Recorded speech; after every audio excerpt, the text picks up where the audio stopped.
main sort of categories. We have experimental research, we have what's called descriptive research, and we have correlational research. Those are the three main categories that we're going to talk about.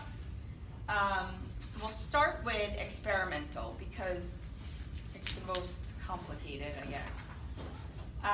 So experimental research is sort of very traditional research that we would think about. It's the kind of research where we set up an experiment, right, a situation, we're looking to test a hypothesis on something, and it's the only kind of research, and this is important to remember, and I'll say it a lot, but it's the only kind of research that can tell you, that can give you a causal relationship. So it's the only kind of research that can say X causes Y, so that one thing causes another.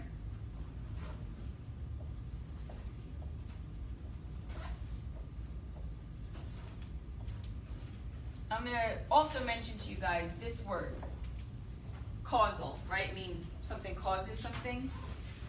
Frequently on tests, and I don't know why, but people read that word and they read it as casual, and then always get the question wrong because they'll think, well, there's no such thing as a casual research design or something like that. So just be forewarned, that's going to be on a test somewhere. It's not casual, it's causal. Make sure you remember that. Okay, so with experimental research, we're going to say that X causes Y, which is a lot harder to prove maybe than it sounds.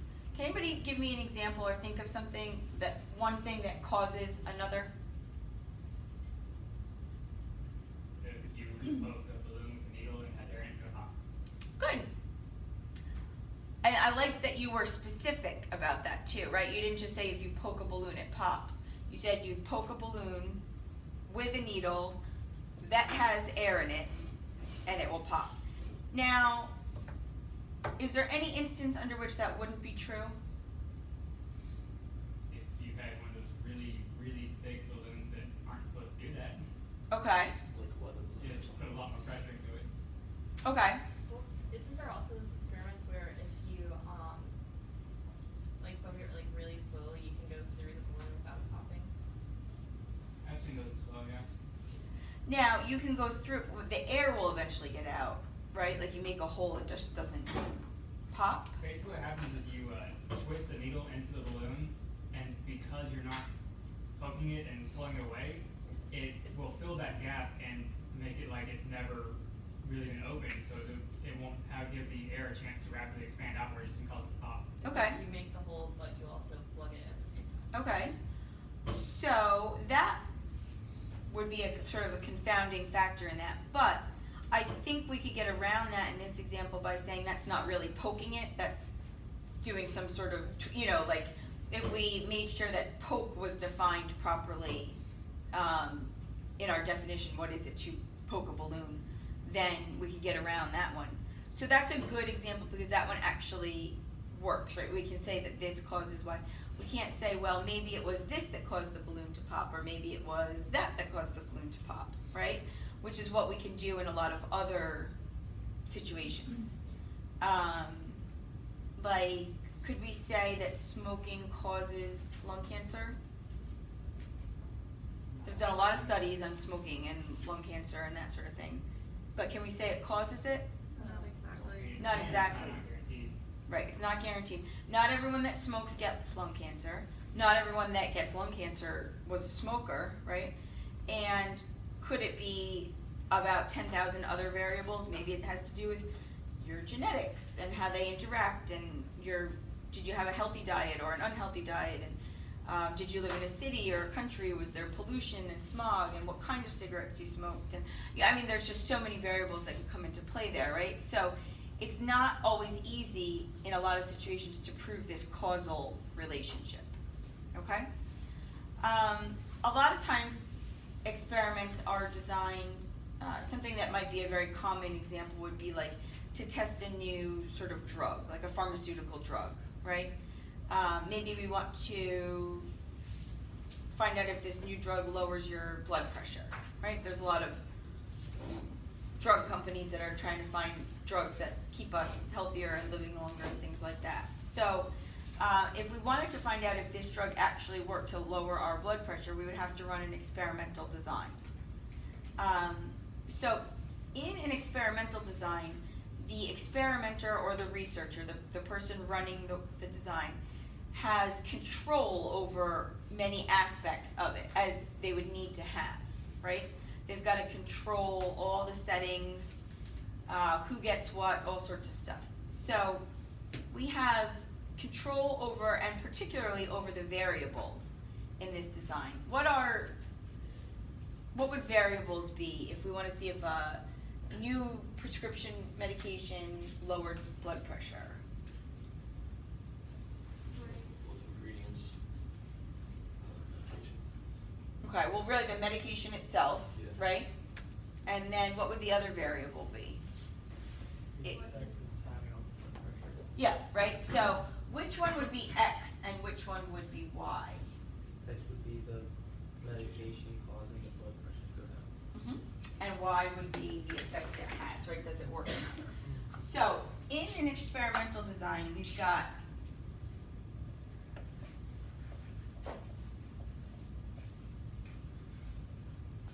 independent and dependent. I don't even know what I'm writing here. Variables. Which one of the variables is manipulated or changed or controlled by the researcher? The independent, right? And the dependent variable, and I always sort of tell myself that the dependent variable depends on the independent, right? The dependent variable is the one that we're measuring at the end. That's the one that gives us our information that we would then statistically analyze or whatever it is that we need to do, right? So we've got those two different variables, one manipulated by a researcher and one not. The idea behind this is that we can isolate sort of one factor. So what we're trying to isolate in this study, if we're talking about a medication, is the medication itself. So we want to make sure that there's nothing else that could possibly be causing what?